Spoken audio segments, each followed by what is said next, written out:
Welcome to Path of Exile 2. We'd like to start off by showing some of the gameplay of Act 3, one of the 6 acts in PoE 2's campaign. We're starting here in the jungle depths. Act 3 is set in the ruins of the Vaal civilization, which fell thousands of years ago. Jungle has taken over their former once great cities, and we'll be exploring it using one of our 6 new character classes, called the Monk. In PoE 1, we had one character class for each of the combinations of Strength, Dexterity, and Intelligence. When looking at the design of PoE 2 though, we realised that many of the new skills that we were trying to design just didn't really fit thematically with the existing classes that we have. Being a spellcaster with a bear form makes sense for Strength Int, but it doesn't really sound like something that a Templar would do. We realised that since we had new mechanics for every attribute combination, it actually made sense to design new character classes to explore the new themes.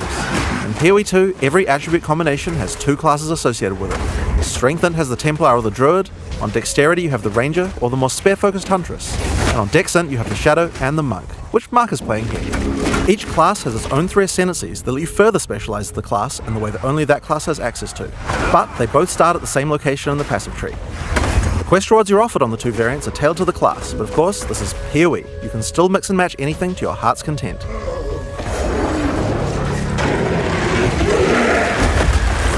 Looks like we've come across the boss for this area. In PoE 2, every area of the campaign contains a boss of at least this difficulty. That's over 100 bosses to fight as you make your way through the campaign, and they all have unique mechanics to learn.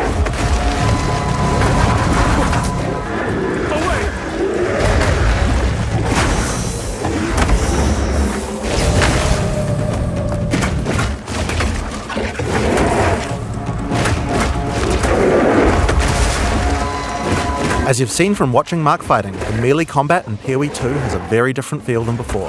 We've done a lot of things to add mobility to combat. Practically every melee skill in PoE 2 has some kind of movement built into it. But the Monk in particular is a melee fighter who specialises in mobility over brute strength.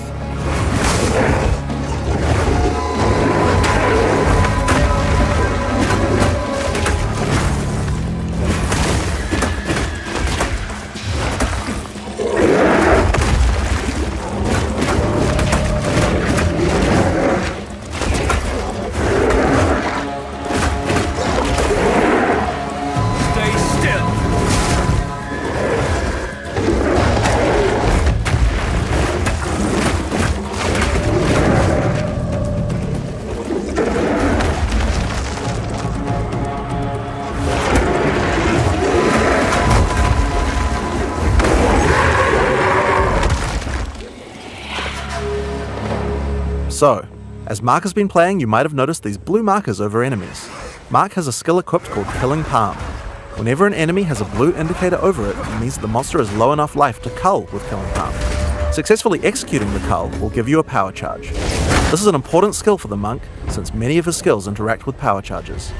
One of the great things about the skill is that it has a built-in dash forward, which makes it much easier to target the skill at the right point when you need it. We've done a lot of work in PoE 2 to make using skills like this feel satisfying. If you're accidentally targeting slightly off the monster, the skill will automatically lock on to the cullable target, and will even do a small amount of pathfinding around obstacles. We really want to make sure that when you've got an opportunity to use the skill, nothing is going to get in your way. Once you have some power charges, you need some skills to power up. A great follow-up is Falling Thunder. Falling Thunder without a power charge just creates a relatively small lightning AoE in front of you. But do it with some power charges and it turns into a pack clearer with a large number of extra projectiles. One thing you'll notice here is that like almost every melee skill in PoE 2, Falling Thunder has a bit of extra movement built in just in case you need it. Using the skill within range and you'll do a flip in place, but use it at a larger range and your character will move forward while executing it, getting you into position without any time penalty.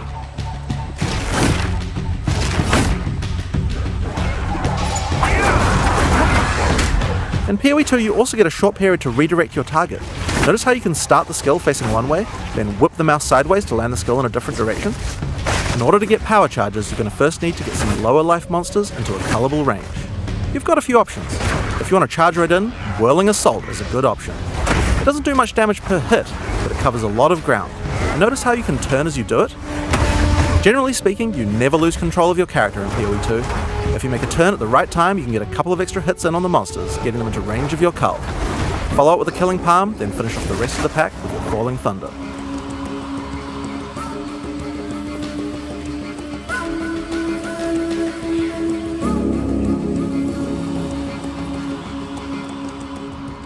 We've now entered the Vaal Mechanarium. This is the place where the Vaal built the various constructs they relied on to power their civilization. Now this is a find! A Vaal ruin that hasn't been looted? I wonder why nobody's been in here before. One useful feature that we've added is the ability to call in NPCs to where you are, to give you more information, help you with quest objectives, and so that you don't have to always go back to town. In this case, we'll call in Alva to find out what to do. This mechanism, if powered with a small soul core, it could open that door. There should definitely be soul cores somewhere around here.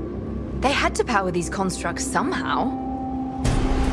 As Alpha said, we need to find a soul core to open this door. Let's explore. If you want to shave off some life without getting too close to some of the more dangerous monsters, a good option is Wind Blast. Wind Blast also doesn't do too much damage, but it keeps the enemies back. The closer they are, the farther they're pushed back, so it's a great option for keeping smaller but high damage enemies at bay. Note that the bigger the enemy is, the less they'll be pushed back, so trying to push back some giants isn't going to be effective. And there's the soul core. Let's get back to the door.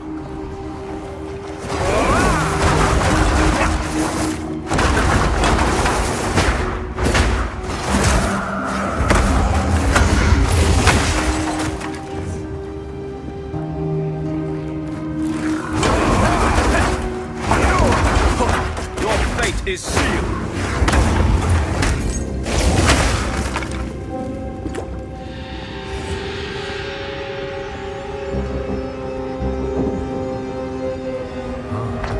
Consider me impressed.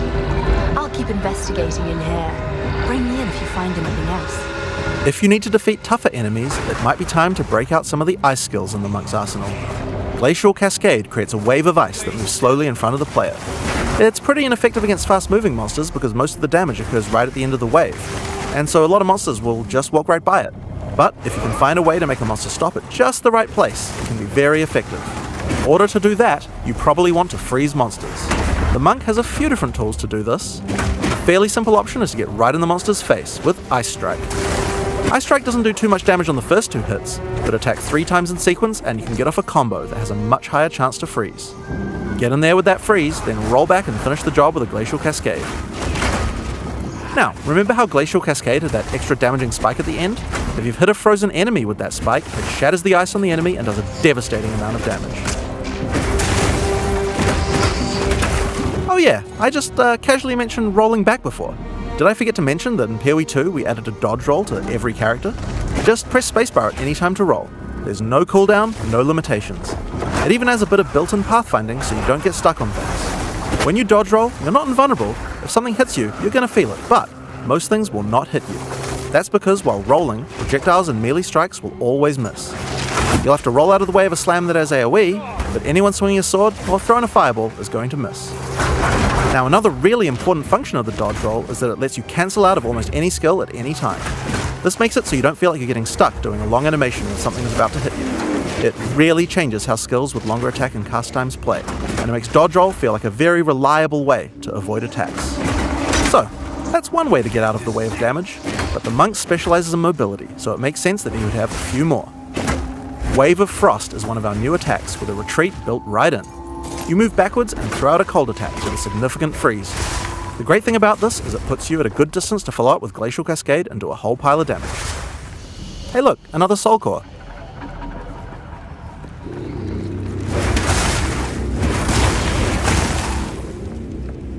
Another skill you can use to get some extra freeze is Shattering Palm. Shattering Palm is another palm strike that puts a small ice bomb on your target. Kill or deal enough damage to the target and the bomb will explode, doing some damage and a significant freeze. It's a great option against bosses where the wave of ice might not be enough to get that freeze off, but you really want to get that Glacial Cascade damage bonus. Get back!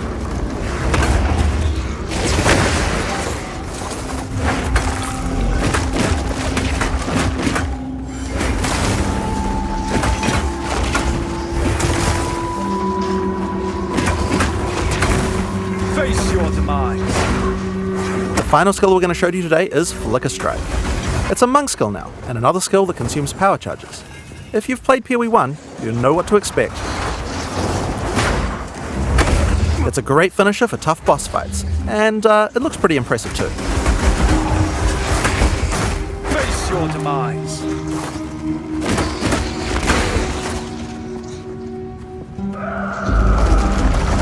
Another door. I wonder what could be in there.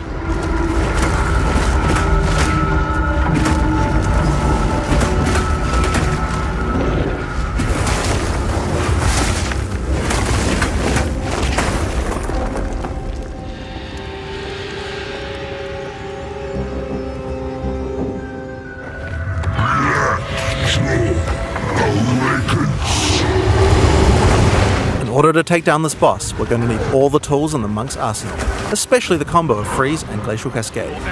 If you're a PoE 1 player, you might think that you can't really rely on Freeze because there's so many bosses that are immune to it, but in PoE 2, that's changing significantly. In PoE 1, Freeze is a binary mechanic. An attack freezes the target, or it doesn't. What this basically means is that in PoE 1, we were forced to add freeze immunity to many bosses, because freeze just trivialized them. Because of that, freezing was something you only really used while pack clearing, and not something you could rely on as a core part of your build for boss fight.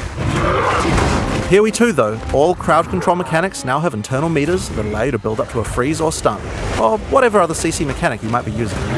It's a little bit like poise from games like Elden Ring, though the meters tend to be a lot smaller than those games. When you freeze an enemy, it increases the amount of freeze you need to do another freeze, but the increased difficulty bleeds away slowly. More freeze will always let you freeze the boss more often, but this system means it will not get out of control in party play or interact badly with other CC mechanics, allowing us to let these kinds of mechanics actually work against all bosses.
Blackjaw has dropped a consumable quest item, the Flame Core. It's a permanent +10 to Spirit. In PoE 2, we really want to make sure that you feel rewarded for exploration. It wouldn't be much good if we made all these awesome optional bosses if we didn't have something great to find for killing them. One of the things you might find for killing a boss is a permanent stat bonus to your character. Your end comes.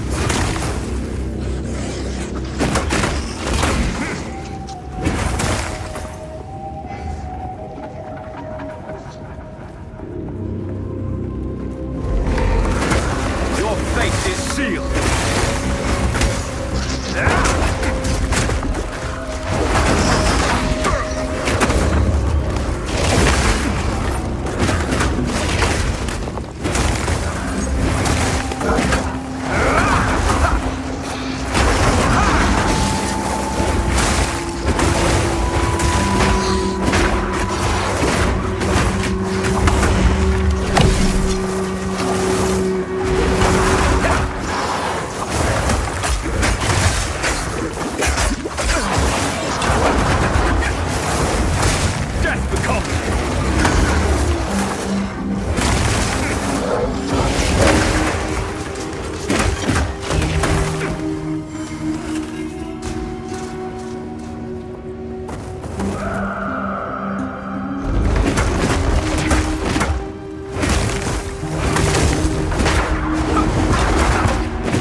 In order to help us with this next area, we're going to call in a sorceress.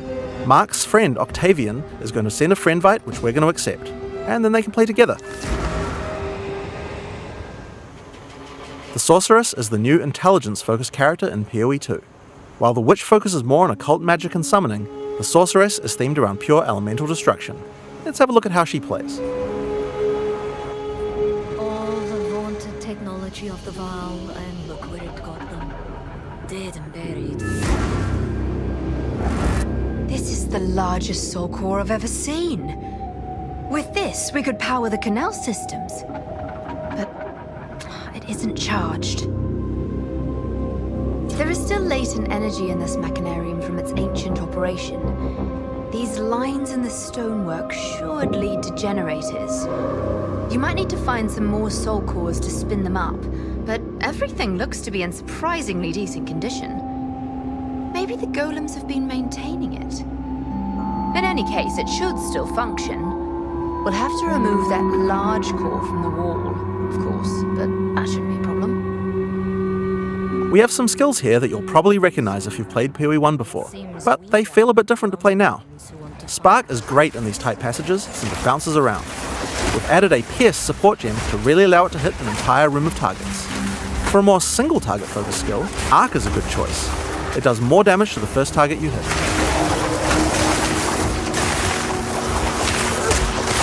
Now, if you find yourself surrounded, it might be good to use Ice Nova. It hits all enemies around you and slows them down with chill. Just be careful. Getting up close and personal isn't the ideal place for a sorceress to be. She doesn't have the defenses of a more melee-oriented character. If you want to help with the sorceress's weak melee defense though, you could use Arctic Armor. In PoE 2, Arctic Armor is a buff that builds up as you stand still. You can see the ice crystals forming around the character. They'll drop off if you walk. When monsters hit you, they take cold damage and build up to a freeze, so it's a great defense. Just be careful. You have to be standing still for a little while to get the full effect, so trying to stutter step isn't the best strategy. Now, Arctic Armor is an ongoing buff, but did you notice it didn't reserve any mana? How does that work? Well, we were pretty sick of the fact that in PoE 1 basically every character was playing with no mana pool, so we decided to change the way that reservation works. There's a new resource in PoE 2 called Spirit. Spirit is a dedicated resource you can use for ongoing effects like Arctic Armor, Heralds, Auras, or even Minions. Everyone starts with 100 Spirit, which is enough for most ongoing effects. But if you want more than one effect, you're going to need some more Spirit. Spirit is available on mods from items and on the passive tree. But if you're willing to give up your offhand slot, the easiest way to get it is by holding a Scepter.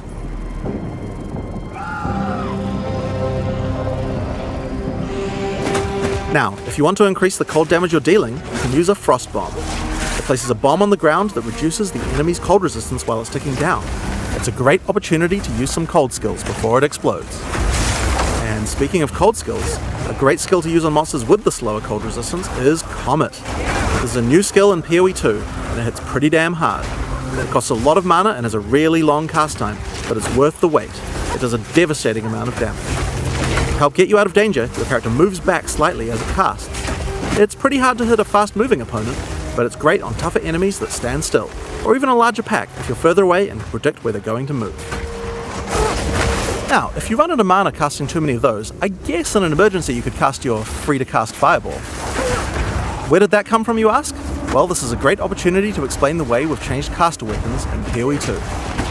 Now in PoE 1, caster weapons had a default melee attack that nobody used, and because they had that, they also had a bunch of attack mods that would spawn in them that were useless to a caster. In PoE 2 we wanted to clean that up, so now each staff comes with a built-in free-to-cast spell. Just put it on and spam to your heart's content. Now this particular staff is the base type that you get right on the starting beach, and it's quite likely that you're going to outgrow it, so that's why we have a lot of staves with more utility-focused powers for casters to use. Here we have a crystal staff. It's got a pretty cool built-in spell called Unleash. Using it slams your staff on the ground, and will allow you to triple cast whatever you cast with your next spell. Now of course you're probably going to want to use that with something powerful, and Comet is a great option. You'll notice that Unleash is one of the few skills in PoE 2 with a cooldown. In general, we really try to avoid using cooldowns because we really hate the feeling that combat is just waiting to be able to use your next skill. But it does make sense for Unleash since it's free to cast, and it's something we want you to be using situationally anyway. Now, if you're facing something tough, you might want to try out Mana Tempest. Mana Tempest creates a circle of power in which your character literally hovers over the ground. While in the circle, your mana drains, but it powers up all of your spells. Lightning projectiles fork, beams chain further, and you'll also do a lot more damage.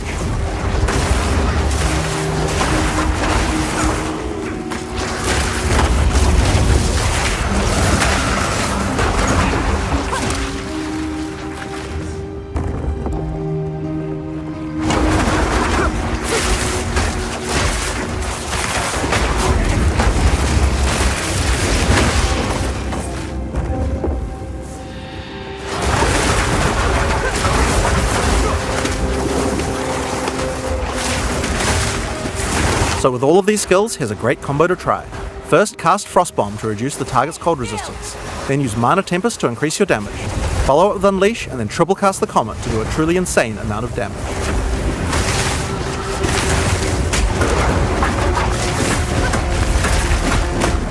I need more time.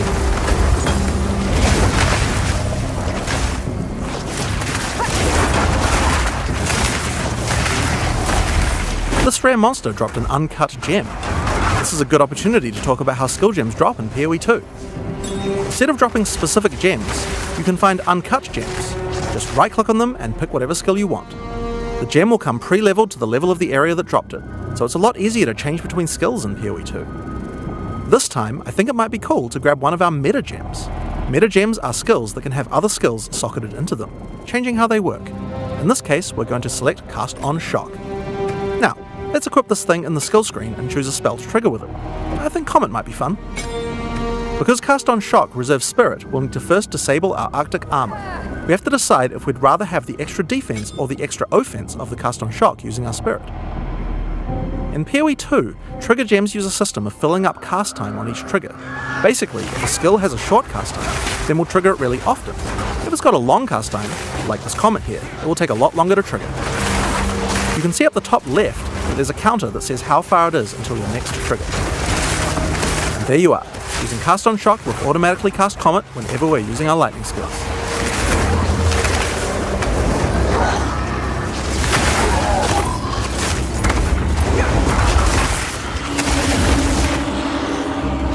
So we've found the generator. Time to power it up.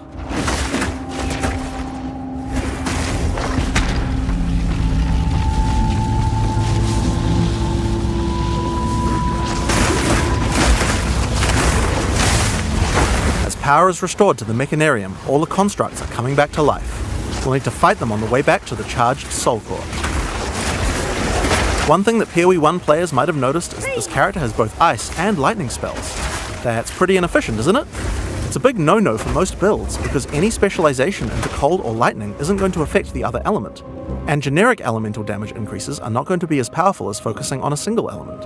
Well, in PoE 2 we have another major new system to introduce to solve these kinds of problems, and it starts with Weapon Swap. Now in PoE 1, Weapon Swap isn't really used much for its originally intended use case. We imagined that people were going to be swapping in and out between different weapons to deal with whatever situation they were in. People just don't do that at all, and a large reason for that is because it's really awkward to do. In PoE 2 we wanted to solve that. The staff Octavian is using here has an ice mod on it that makes it great for when he's using his ice spells. We would also like to be able to make sure that the build works just as well for his lightning spells. If Octavian equips his previous staff in his second weapon set, you can see that it appears on the character's back. Now we're going to open up the skills screen. If Octavian opens up the skill options for his lightning skills, you can see here that you can choose which weapon sets are usable with each skill. First, we uncheck set 1 from being used by his lightning skills. Then we go through the cold skills and turn those off with his lightning weapon.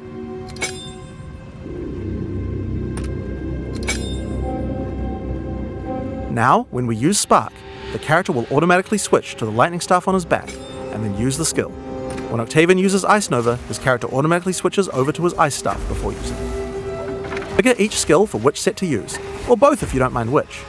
There's a very short time penalty to switching, so it can be good to leave some skills on both sets if it doesn't matter which weapon set you're using. But we still have the problem of passives. Wouldn't it be nice if we could specialize in both cold and lightning passives on the character? Well, in PoE 2 you can. We're on the passive skill screen here, and you can see that we're close to both a cold and a lightning cluster. At the top right of the screen, you can see where we have some weapon set specific points to allocate. If Octavian holds shift, he can allocate set 1 to the cold passives, and then allocate set 2 to the lightning passives. Now check this out. As we weapon swap, our passive tree changes from one build to the other automatically. Whenever we cast the appropriate spell, the character's passives reconfigure on the fly to the correct build for that spell. Now you can't do this with every passive on your tree. Only points granted from skill books will allow this kind of dual specialization, so you can't change from a mace-slamming warrior into a fire elementalist with the press of a button, but it certainly increases the number of options you have for builds. There's a huge number of places where the system can shine. You could augment your Dagger Shadow build with traps, or have a great curse setup on your Witch in one spec and then move to your Chaos debuff spells with the other. It really opens up your options. I need more time.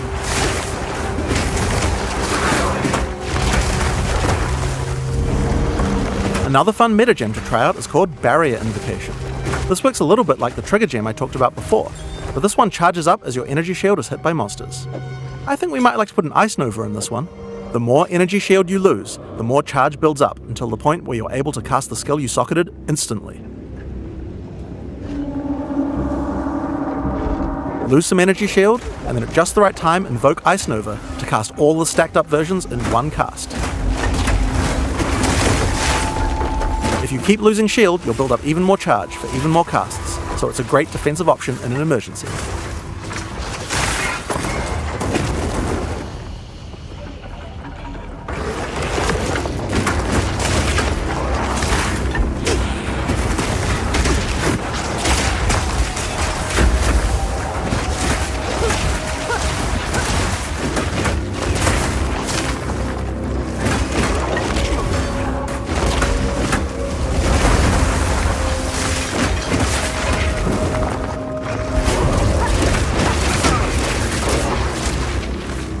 Here we are, back at the charged Soul Core. All we have to do now is take it. How hard could that be? Oh dear. Now we just have to remove it from that construct. I'll, give that to you. Get back!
So that's Path of Exile 2. Your next question is likely to be, when is the beta? Well, we're in our last year of development, finishing acts, adding skills, and balancing everything. The closed beta will start on June 7th, 2024. Path of Exile 2 has been a long time coming, and we're incredibly excited to be near the finish line, but we're not quite there yet. We are determined not to rush this and make sure that we get it right. Thanks for watching.